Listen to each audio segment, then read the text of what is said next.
Hello beautiful people, welcome or welcome back to the channel. In today's video I want to go over the different ways that you can actually install WordPress. So this is going to be a part of my 30-day series where I talk all about WordPress, how to use it, and just to help you guys get more familiar with WordPress. That way you can use it properly for your business. So there's two different ways that you can actually install WordPress. The first way is going to be through a hosting provider like what you see right now. I am on hostinger.com, and this is a hosting provider where you can start your business, start your online business, obviously, and they do offer installments and everything like that that you would need for WordPress. Now, you can do your own due diligence. I do have a link for Hostinger down in the comments or down in the description box below for you to go read it out more for yourself, just to get more familiar and understand what Hostinger is and what all it has to offer.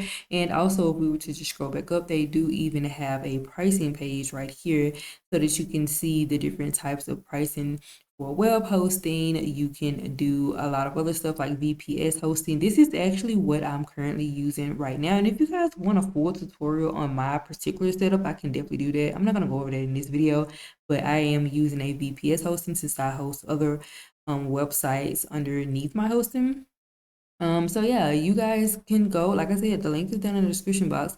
However, once you do have an actual account with Hostinger or some type of paid hosting, then of course you get your own little H panel, is what they call it, dashboard where you can monitor everything in regards to your hosting for your WordPress installations and things like that. So like I said, I'm using VPS, so you see right here that I have mine's right here.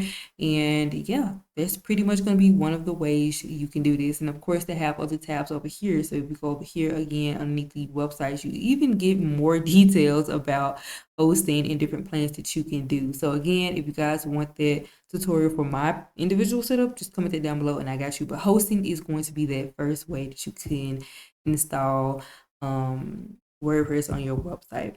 And since we're actually on the topic of my personal setup and overall just what I am currently doing in terms of like how I have VPS hosting through a Hostinger, and then I use xCloud is my server and where I have all of my client sites, including my own sites, listed right here. Now the other option is actually going to be through localhost. Now I did a full tutorial on this and I will have it linked somewhere above or in the description box below where you can go and watch this. I showed you guys how to set this up step by step. However, I'm going to go ahead and open that window up.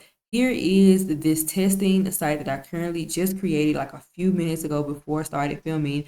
But as you see right here, this is the WordPress starters website that I just created on local hosting. Now, local hosting is more so going to be a way that you can install WordPress without any additional fees or hosting. Basically, no payments. You can get started for free. However, it will be in a testing environment. Local hosting with, or not local hosting, but local ways of installing or, starting out a WordPress website is strictly and only should be for testing environments and testing purposes only. So as you guys can see, if you're looking for testing, like I said, go watch the video. You can just come over here, you can add a new site. You see I have a few already right here that I've been using for certain setups just to practice and everything.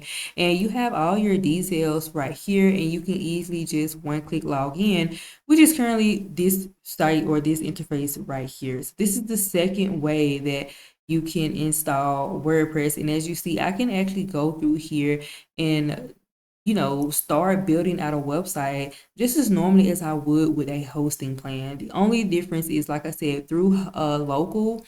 If you're going to use a local way to spin up WordPress websites and get started with WordPress, then you definitely need to make sure that you're only using it for testing purposes and not the live site, right? They're not secure enough for live sites.